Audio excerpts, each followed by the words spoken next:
Well, one of the things I always like to do around Christmas is I always remember of great toys I've gotten, and especially when I love to give gifts, and I love to see my girls when they unwrap their presents and get what they get, because I always remember what it was like, getting gifts myself, and some of the greatest gifts I've gotten, and I remember the day when you got them. And I'm old, just so you know. Back in the early 70s, I remember, you'd get a gift and it was cutting-edge technology at the time, and it was like the greatest gift ever. And I was thinking about some of these gifts, and I was thinking of one of them, and it was called electronic football. Do you remember electronic football? Okay, it wasn't a video game. What it was this tabletop game where you'd put these little players on a metal field. And it was really cool because you were in charge, right? And you got to set up your formation and everything like that, and you'd set them up just so. And then you would turn on the game. And remember what it would do? The whole board would vibrate. And the players would move because it would vibrate. Now, the idea was if you set them up right, and you moved everything, when you turn it on, they're going to move just how you set them up. So they would move, and they'd block everybody out of the way, and your runner would break through and go to a touchdown. And that was what you'd hope would happen. But what was usually the reality, those of you that have ever played electronic football? You'd set it up, you'd spend all this time to set everything up, and you'd turn it on, and all the players would start to vibrate, and they'd all go different directions, wouldn't they? They'd all spread out, some would go the wrong way, and you'd just be like, what just happened? And it would just be random chaos. And as I started to think about that, I started to think sometimes that's how we can look at God's sovereignty in our lives sometimes. And it can be like this for us, we say, God's powerful. God is all powerful, and I know that, and I know what the Bible says about that, and that God is in control. But then when reality hits and we start to live out our lives and stuff starts to happen, stuff starts to shake and vibrate, right? And life starts to go in ways we didn't necessarily think it comes, right? All of a sudden we're just like, well, maybe God's not really in control. Maybe he just kind of put it there, but now life is kind of in control, and just like with the game, maybe God's power is merely an illusion. Have you ever thought about that? Have you ever thought that, Well, today, as we jump back into our series through Exodus, God's power comes into clearer focus for us.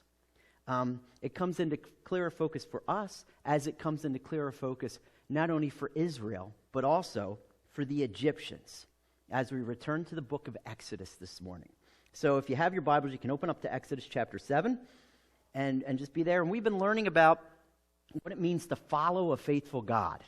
And if you remember, just to kind of as a recap, because it's been a few weeks since we've been in Exodus, God's people, Israel, were slaves in the land of Egypt, in the nation of Egypt, this world power, right? And they were facing intense suffering because of it. But now, after 400 years in Egypt, God says, I'm going to deliver my people. In fact, I'm going to bring them out of Egypt in slavery and take them back into my promised land for them. And I'm going to do it under the leadership of a man named Moses, who I'm raising up for this. And God promised, as part of this, that he was going to show his power, not just against Egypt, but he was going to show his power so that the people of Israel would know him better, and so that they could know that he's the one true God. So what happens here, and now it's the third time that God has sent Moses and his brother Aaron to go to Pharaoh, the king of Egypt, and demand that he release God's people. Let my people go, right? And this is the third time now that we see, as our passage opens this morning, that they come in to Pharaoh's presence. And the last time they had done this, they had brought miraculous signs with them. You remember they threw down the staff and it became a snake and all these things. And it was this great moment of saying, see, God is in control. And yet the magicians copied it. But then, Aaron's snake ate up their snake. But it said Pharaoh's heart was still hardened and he wouldn't let the people go. And this is kind of where we pick up today. That, God is going to show even more miraculous signs and more power. Actually, what God's going to do is he's going to escalate things with Egypt, because he's going to send 10 plagues. Can't be good. Isn't this a great way to start the year? We're going to talk about plagues. Figured, well, our news can't get much worse, so let's talk about plagues. But anyway, these plagues are of wrath and judgment against the Egyptians. But even more than that, these plagues reveal himself as the one true God, to be feared by the Egyptians and worshipped by the Israelites. So this is kind of where we pick up today as we jump back into Exodus chapter 7, pick up where we left off. Now, we're not going to look at all 10 plagues this morning. So as you kind of turn in there, just know we're not going to look at all 10 plagues. That's a lot to do. We're going to look at the first 3. And as we kind of get set to do this, I want to kind of just give you some general information about the plagues before we jump into them. Okay, you have these 10 plagues of God's judgment that happened in the land of Egypt. Now, as we look at the plagues, we can actually look at these plagues as 3 series of 3 plagues, and then the 10th plague, which is the worst one. So that's kind of how they're divided up, and that's kind of how they flow out in these passages here, these couple chapters of Exodus. And we know they're kind of in these 3 series, and they're grouped like this, because we see in the first plague of each series, so plague number 1, plague 4, and plague 7, all kind of feature the same thing, where God has Moses and Aaron go meet with Pharaoh in the morning on all 3 of those. Then plague 2, 5, and 8, he has them go and meet with Pharaoh at his palace. And then the 3rd plague of each series, plague number 3, 6, and 9, right, are unannounced. God doesn't even say, go tell Pharaoh this is going to happen. It just happens. And it's pretty interesting. And there's some other ways that we kind of divide them up, but that's kind of why they're noteworthy in this way. So we're going to look at these first 3 because they kind of relate to each other, and they're kind of a group. And then next week we're going to look at the 6 of them. 6 more of them, and then last week we're going to look at the 10th plague in a couple weeks from now. So anyway, we're going to kind of look at this, because each of these plagues, it was meant as kind of a way of God punishing Egypt. So they're bad things that God brings against Egypt to punish them for their mistreatment. But they were also a way that God is pouring out his justice and his judgment, so that the Egyptians can know you're not getting away with your evilness, but also to remind Israel that, hey, God is on your side, and God will work in power. So it's kind of this reminder, but they reveal who God is, both for the Egyptians and for God's people. And it's also interesting in all of this, because Egypt isn't like Israel or God's people. See, the Egyptians, like most nations of the world, is a polytheistic society. Do you know what that means? Polytheistic. They have more than one God that they worship. They worship many gods. And so they have all of these gods. And God comes in and says, well, I want to reveal myself as the one true God. So in each of these plagues, which is kind of interesting, they also serve to defeat or take away all the power from a god that Egypt was worshiping. So each of these corresponds to one of the gods of Egypt that the Egyptians would worship, and God's showing they have no power compared to who I am. And again, the Israelites need to see this too, because they've been in Egypt so long. Some of them are just like, well, maybe we should follow Egypt's God. But God says, no, I'm the one true God, and I want you to worship me and worship me alone. So these are all actually a means where we can worship God better as well. So let's start looking at some of these plagues. So we have the first plague, and this is kind of where we open, right? And as we kind of read, Aaron and Moses, they go in, and God says, I want you to meet with Pharaoh in the morning when he goes down to the Nile River.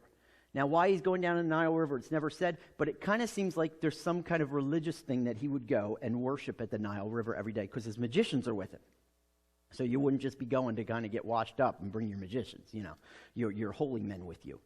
But he says, I want you to go, and I want you to say, God wants you to let his people go. But because you haven't obeyed, here's what God's going to do. And look at verse 17. He says, thus says the Lord, by this you will know that I am God. So I'm going to send work and power so you know that I am the Lord. Behold, with the staff that is in my hand, Aaron says, I will strike the water that's in the Nile, and it shall turn into blood.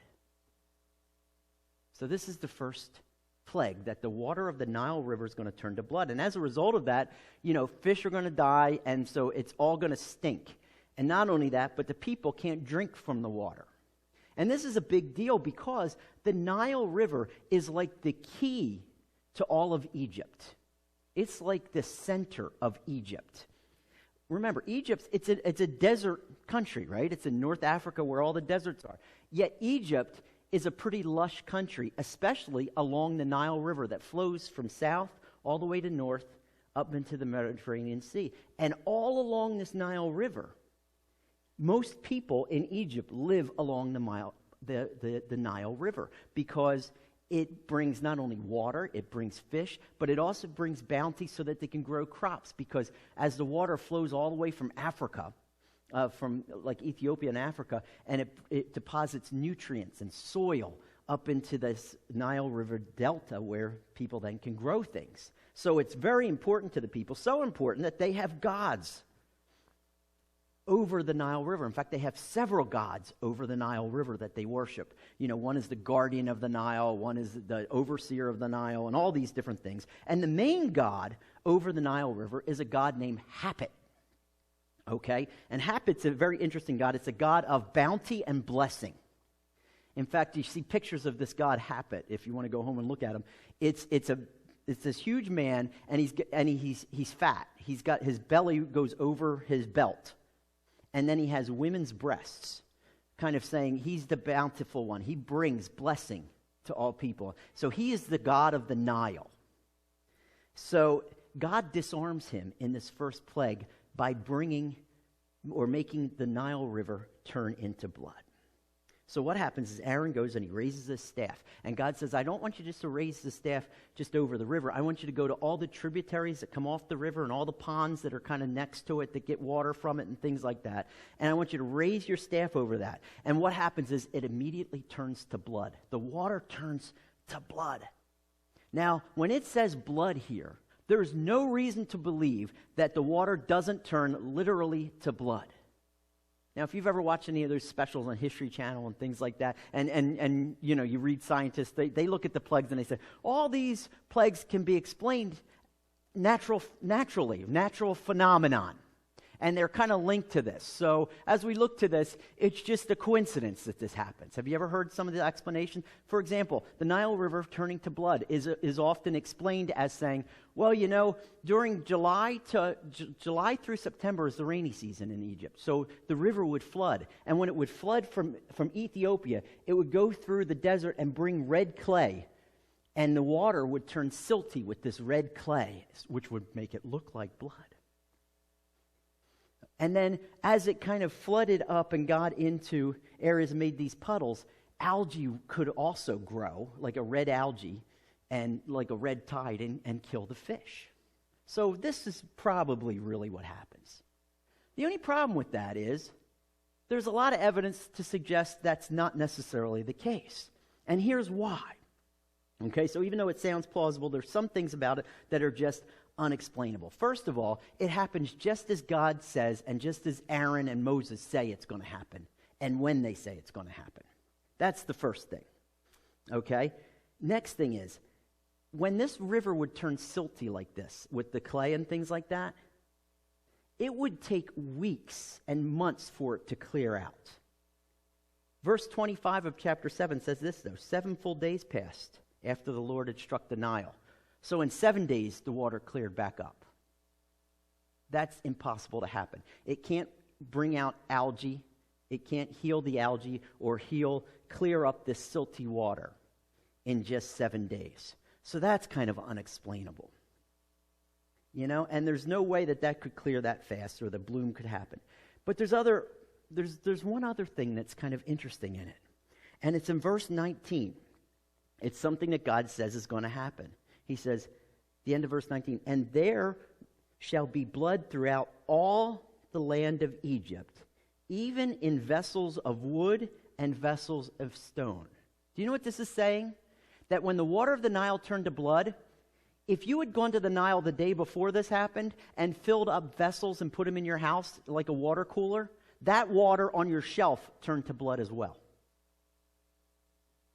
How could that happen? Except if something miraculous happened.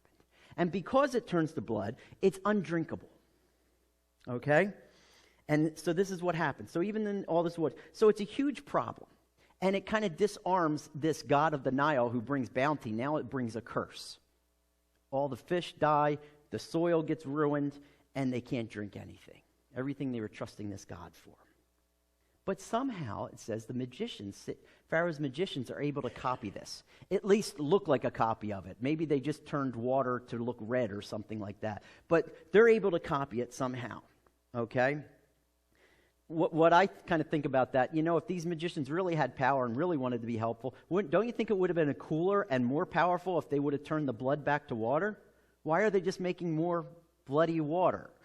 Right? But anyway, they do that. And so Pharaoh's unfazed by this first plague. And it says he didn't even listen. And basically what it says was how they got around it is the people dug wells along the Nile River. So they dug down into the earth and dug wells, and they were able to get drinking water. So they had to work harder, and it was a stinky mess. But overall, this first plague really was a nuisance throughout all of the land of Egypt. It was amazing, and it disarms their God. But in the end, they ignore it, and Pharaoh ignores it and says this was nothing. So then God ramps it up. And one thing about the plagues is each of the plagues get more severe as they go on, and less of a nuisance and more deadly.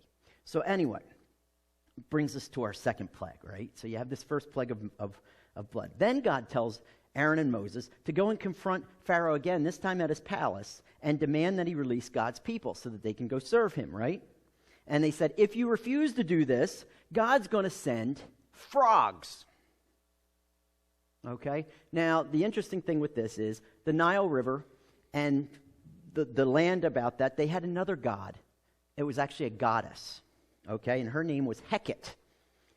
And she's pictured in Egyptian drawings as this beautiful woman with the head of a frog.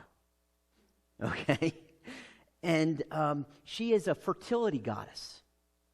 So apparently through these frogs and things like this, it was a sign of fertility for people and fertility for the land, that it was going to be bountiful in all of this.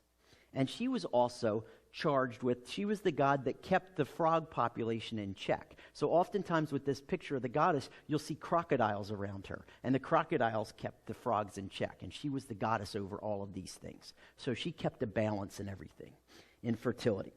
Well, here's what God says is going to happen with these frogs. In chapter 8, verse 3, it says, the Nile shall swarm with frogs, that they shall come up into your house, into your bedroom, and on your bed, and in the houses of your servants and your people, and into your ovens and your kneading bowls. The frogs shall come up on you and on your people and on all your servants. So here's what God says. All right, here's what's going to happen. And Aaron goes and he puts his... he raises out his staff, and it happens. And from the Nile River comes a swarm of frogs. So much so that it says they cover the entire land of Egypt. And again, people say, well, of course frogs are going to be around a river, so this is kind of natural. No, it says they went throughout the entire land of Egypt. Now, if you've ever been down to the lake, even the lake here, there's frogs, right? But there aren't swarms of frogs. Picture this. This is like a tidal wave of frogs coming down the street at you. There weren't this many frogs in the Nile River. So you know what God is doing? God is multiplying these frogs miraculously. If you look at the life cycle of a frog, they go from an egg to an embryo to a tadpole to, this tadpole with legs to a baby frog to an adult frog. Do you know how long that takes?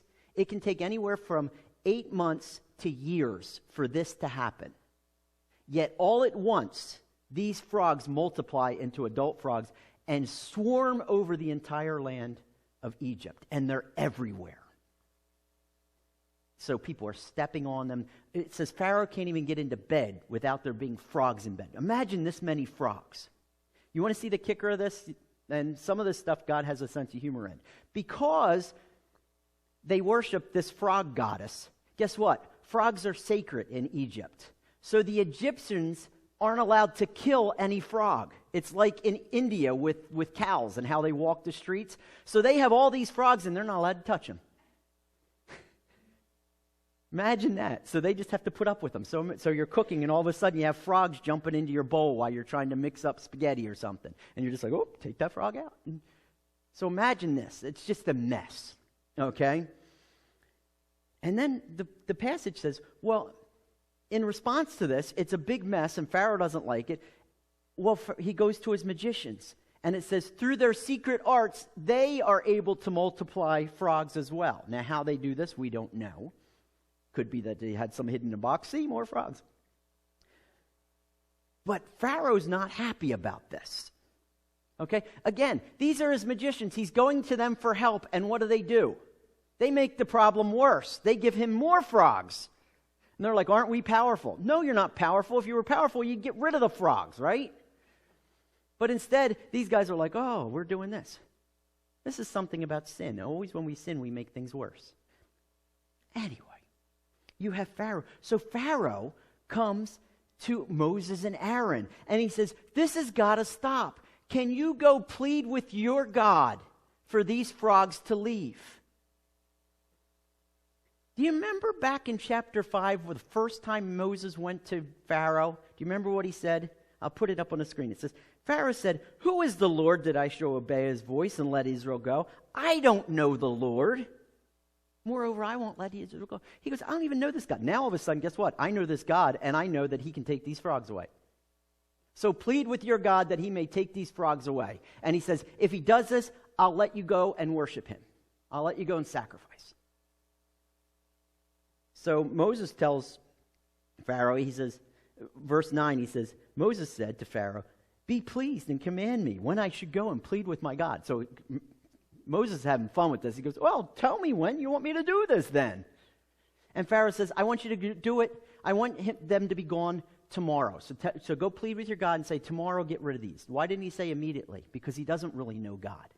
See, God, we can pray to God, and God can work immediately.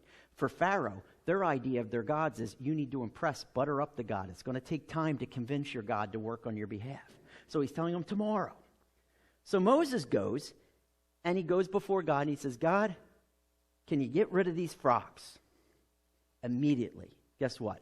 The frogs, they either go back into the Nile River or they drop dead where they are. And it says frogs were piled up all over the streets in Egypt.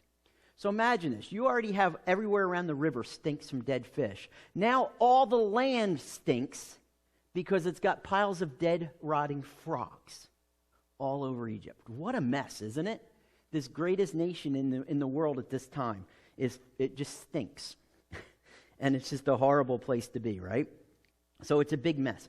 But once again, once the frogs die off or they go back in the Nile River and they're no longer in his bed, Pharaoh kind of forgets about it. He says, I got relief from this. And he goes back to Moses and Aaron and goes, you know what? These frogs aren't that big of a deal now. So, no, you're not going anywhere. And he changes his mind. And that's when God brings a third plague. And again, it's without warning. He doesn't say, go tell Pharaoh now, you really did it now, this is going to happen. God says, okay, Aaron, here's what you're going to do. I want you to go put your hand out over the dust, and I'm going to bring gnats out of this dust. You know what gnats? Don't you love gnats, no-see-ums? I go fishing every year, and every spring when I go into the back bays, you get on a day where there's no wind, and gnats just cover you, and they burrow into your skin, and they itch, and they give you those big bites, and you can't get rid of them. I wear nets and all the things, and they get in everywhere, don't they? God says, I want you to get gnats, and they're going to swarm, and actually the dust is going to produce them. So imagine the swarms of gnats that you can't even see through them, right? And here when God says that the dust is going to become gnats, he's going to create even more gnats out of the dust. Which is kind of interesting because that's how he created man, isn't it? God created man out of the dust of the earth, right? Well, he creates these gnats out of these, out of the very dust. And Pharaoh's magicians, they can't do that. Right? They realize that. Why? Well, only God can create things. And if they're being empowered through Satan's power, Satan can't create something. Only God can. And the magicians, they know this. Okay? So these gnats, it says, they covered every person and every beast is covered in gnats. Okay? They're in, you're going up your nose, in your ears, in your mouth, every time you breathe. Gnats are just everywhere and you can't do anything about it. It's horrible, right? And the people are being attacked, bitten, and annoyed, right? So it had to be horrible. In fact, it's so horrible that the magicians, they finally start to wise up and they're like, well, we can't produce this. And you know what? Maybe there's something bigger going on than just our gods. You see, the god of the earth for them was a god called Neb or Seb. And here God's showing, I'll take this earth that was once blessed, and it's going to become a curse to you, because out of that earth is going to come these gnats that are just going to plague you. So he's defeating this. So the magicians are starting to say, hey, maybe there's something bigger going on. I know it's bigger than us, so it's bigger than our gods even. And verse 19, it says, the magician said to Pharaoh, this is the finger of God. Isn't that wild? All of a sudden, they're starting to realize it. These evil men are starting to realize this is the finger of God. Now, the word for God is Elohim. It's not Yahweh. So it's not saying the one true God. But Elohim is still a powerful God, more powerful than our magic, more powerful than our gods have shown. This is something that we haven't seen before, basically. But you know what? Pharaoh doesn't even listen to his wise counsel anymore. He's so blinded by his own way and his own heart that he doesn't even take what they say to heart. And it says his heart is further hardened. Really what's happening in here is he's angry. Have you ever had things happen to you and it's just one more thing, and after a while you're just like, fine, bring it on. I don't care anymore. I'm not doing it. That's what it is. When it says it hardens his heart, it's basically making him more and more stubborn. Even though it makes no sense to be stubborn at this point, Pharaoh gets more stubborn and he digs his heels in more. Kind of like we can dig our heels in sometimes with God more, can't we? We're just, nope, I'm not going to be. And so picture this, okay? So it had to be like this real pain, right? Yet, you know what? The end of these 3 plagues, they weren't really all that destructive. They were mostly just annoying. They were powerful, you know, and it embarrassed Egypt's God. But these first 3 plagues, they were able to be dealt with, just not pleasantly, right? So God kind of starts it a little easier. But you know what these plagues do? And what God's doing through these first 3 plagues is he's revealing himself and revealing about himself to the Egyptians. So they're getting to know what this Israel's God is like. But he's also revealing himself to Israel. So in revealing himself, guess what? As we look at these plagues, God reveals himself to us so that we can know more about who he is and his power that can work in our lives today. In fact, as we kind of wrap things up and wrap up these plagues, I want to give you some takeaways of these 3 plagues that we can take away, that we learn about God's power. Basically, these plagues that we looked at in our passage teach us that God's power is first and foremost, it's demonstrative. Do you know what somebody's demonstrative is? They're real loud, right? They're real over the top. They're real all-encompassing, right? Somebody that's demonstrative comes in, they fill a room, right? And that's what it's saying about God's power, that God's power is big and it's broad. It's all-encompassing. God's power can reach everywhere at any time. Just as the Nile River could even reach the pots they had on the shelves. And these frogs could even reach Pharaoh's own bed.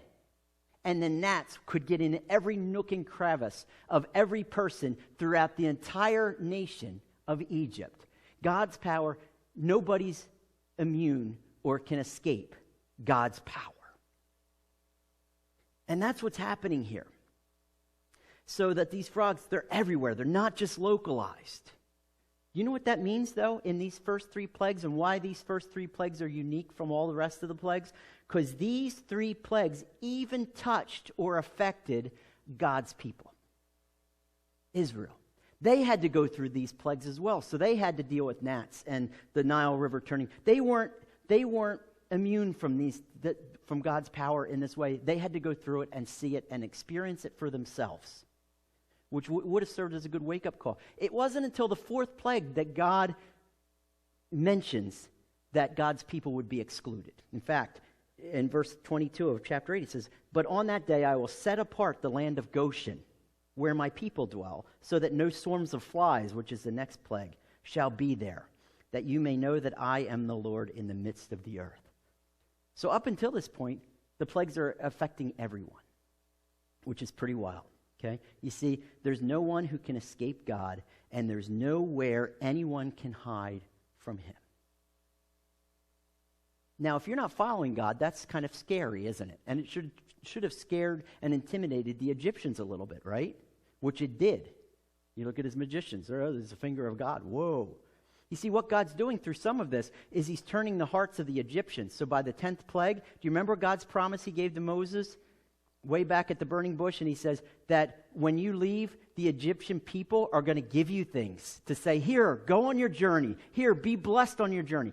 And he's going to kind of spoil the people against Pharaoh, because they're going to be going through this and say, why doesn't he just let them go? Yeah, just let them go already. But anyway, so it should be scary to see God's power against us, that there's nowhere we can hide from it. But you know what else? No one can escape his judgment. Not even us when we disobey him. So we need to know that. His power is demonstrative. However, just as it can be scary, it can also be a source of encouragement. And I know this had to be encouraging to Moses and Aaron and those in Israel who already followed God, because they're following a God that they can rest in his power to protect them in the midst of everything, that he's a God that's bigger than all of this. If he can bring all this, then he's bigger than anything we're going to face, even the power that this nation is trusting in their gods. You know what that means for us? That means God's with us, and he's bigger than anything we can face. We're never alone. He can be anywhere, and he can do anything to hold us up. That's God's power for us. In fact, as we go into the New Testament and look at Romans, isn't that what Paul says in Romans 8? I'm sure that neither death nor life, nor angels nor rulers, nor things present, nor things to come, nor powers, nor height, nor depth, nor anything else in all creation is able to separate us from the love of God in Christ Jesus our Lord. Why? Because God's power is demonstrative. Because it's big. It's all-encompassing. And because of that, there's nowhere we go that God can't be with us and overpower anything that happens to us. So while it can be scary, it can also be an encouragement for his people. What a great promise, isn't it? Not only do these plagues teach us this, but they also teach us that God's power is also disruptive. It's not only demonstrative, but God's power is disruptive. Okay? It disrupts our comfort. It disrupts our plans. If we're against God, it can disrupt our plans to be in power ourselves or to be gods ourselves. And this is kind of what happens with the frogs, isn't it? The magicians thought they were powerful. Pharaoh thought he was powerful. That Pharaoh thought he was immune from things. I mean, you have the palace. Nothing really gets to the palace, but yet frogs are in the palace. Talk about a disruption to his life. But it also it disrupts their plans, right?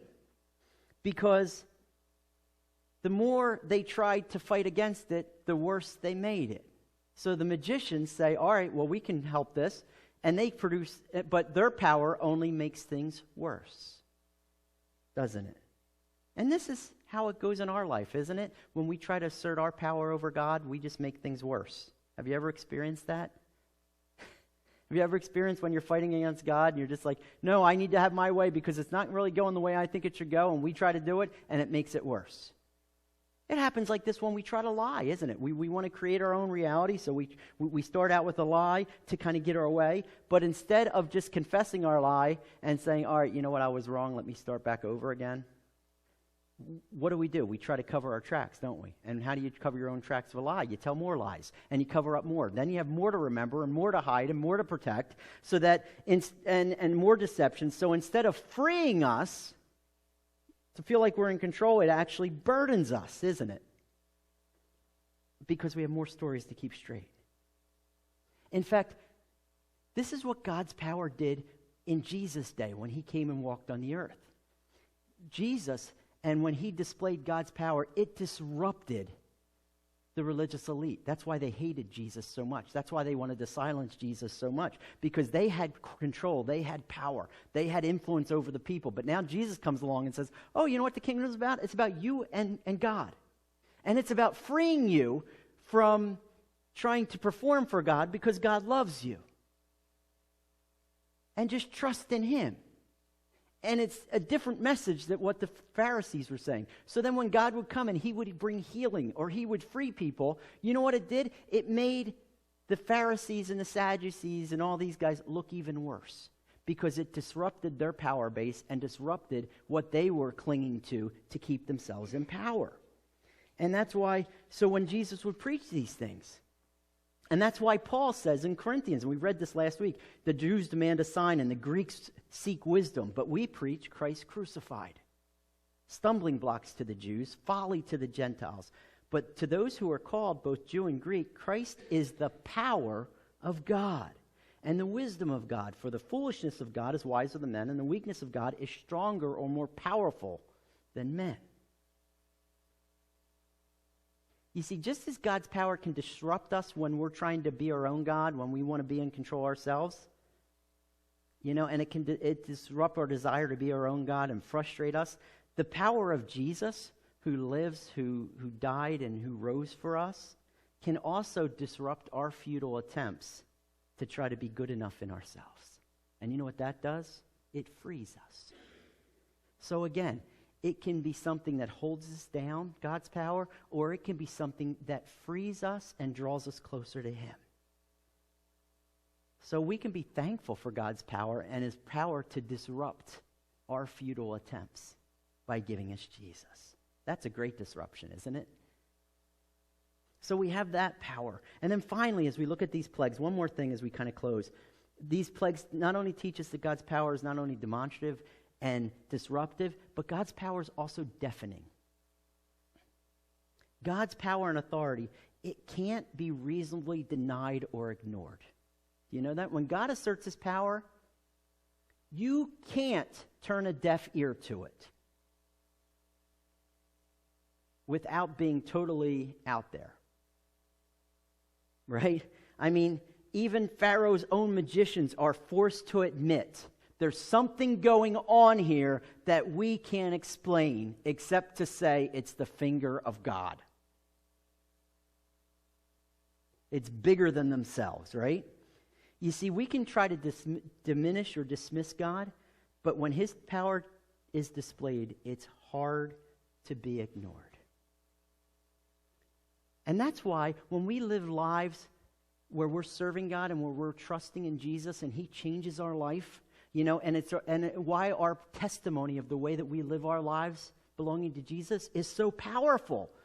Because His power to change us, to lead us, to settle us, and to encourage us, even as we are in the midst of everyday life going through the same things that our neighbors are going through, but we're going through it differently because we have Jesus in us, guess what? It stands out. It can't be ignored. And that's why you have people come up to you and say, how can you stay so positive with everything going on?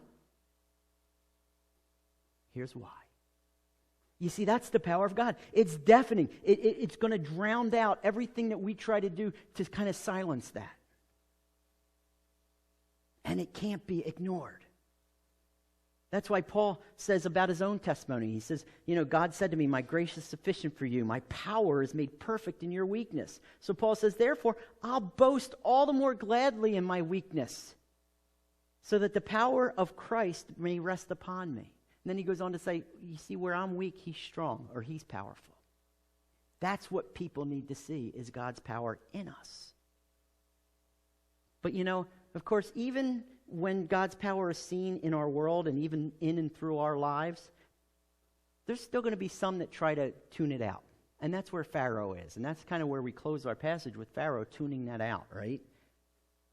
He does it after the gnats. It's kind of like the aroma of Christ, where that passage in 2 Corinthians where it says, we're the aroma of Christ to some. We're the aroma of life leading to life, and some were the aroma of death leading to death. And that's kind of where Pharaoh is. He's like, I don't even want to hear it.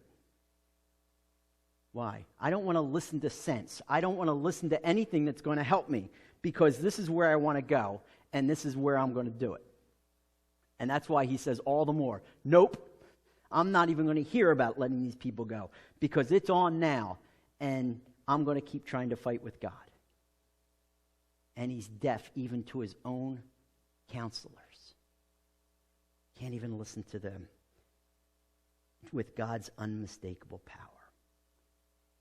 So, today, in our passage, this is what we witness. We witness God's power on display. And we're going to witness it even more next week and even more the next week as it ramps up. But through these first 3 plagues, right, that were brought against Egypt, okay, they reveal God.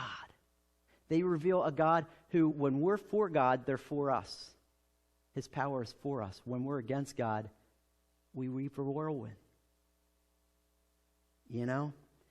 And it's his all-encompassing demonstrative power that can either overwhelm us or it can encourage us. His disruptive power that can frustrate us or free us. And his deafening power that can either drive us away from him or draw us closer to him. And that's where we sit when God works in his power. The question in life isn't whether God has power or whether God will work with power, because he has power, and since he's in control, he always works with power. The question we ask ourselves in response to all this, how do we respond to God's power? Are we going to trust him? Or are we going to just go off and keep fighting him? And as we'll see next week and the week after, it doesn't go well when we keep fighting God's power in our lives. But yet it goes spectacularly when we accept God's power and put ourselves under his power. So that's our call as we enter this new year. And as we look at these plagues and we say, aren't these plagues horrible? Yes, they're horrible, but yet God is in them and God is over them for us, to be our God for ourselves. So, do we reject or do we worship? And that's our question. Let's pray.